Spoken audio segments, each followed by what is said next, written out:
Hello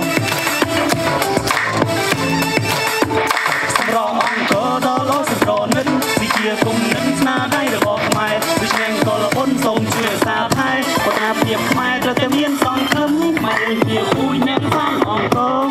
ទីអលងអ្វីអ្វីចរិតអំណត់ជាយាមស្រាស្រ័យកំពូលតាមនៃកំពូលបានញ៉ាំ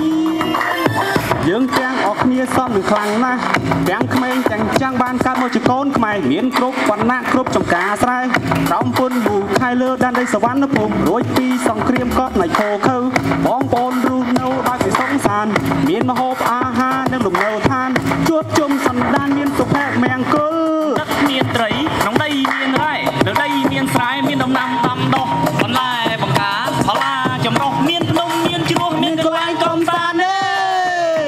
មានសម្បត្តិវប្បធម៌នៅតាមការប្រាសាទបុរាណតូចធំប្រាសាទអង្គរតាមព្រំបយន្តសំមន្ទីរស្រីថ្លៃកាយអូបីតែចនាសោភាបទនានាចូលមកទស្សនាកោតស្លប់ផ្នែកស្នាដៃដូនតាគុំជ័យឆ្នៃប្រដៅសម្រងអង្គដល់លោកសម្រនិតទីជាគុំនិតស្នាដៃរបស់ខ្មែរវិញ្ញាណកលបុនសូមជួយសាថែបតាព្រៀបខ្មែរត្រូវតែមានសង្ឃឹមខ្មែរយើងជាគូញ៉ាំសាងអង្គមានសាមគ្គីធម៌ល្អលឹងអ្វីអ្វីចរិតអំណន់ជាយាមស្រាស្រ័យកំពូលខាងនៃកំពូលបាញ់ញញី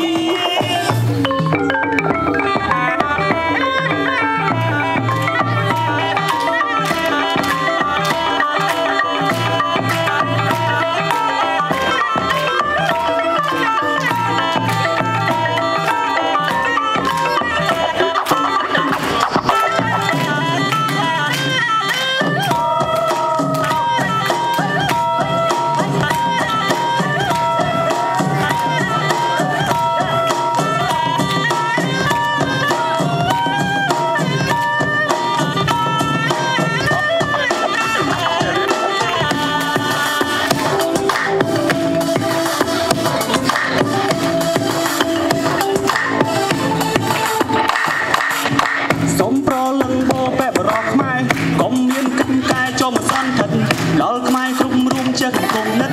មោទនាខ្ញុំពិតមហាគ្រួសារខ្មែរយុវជនខ្មែរ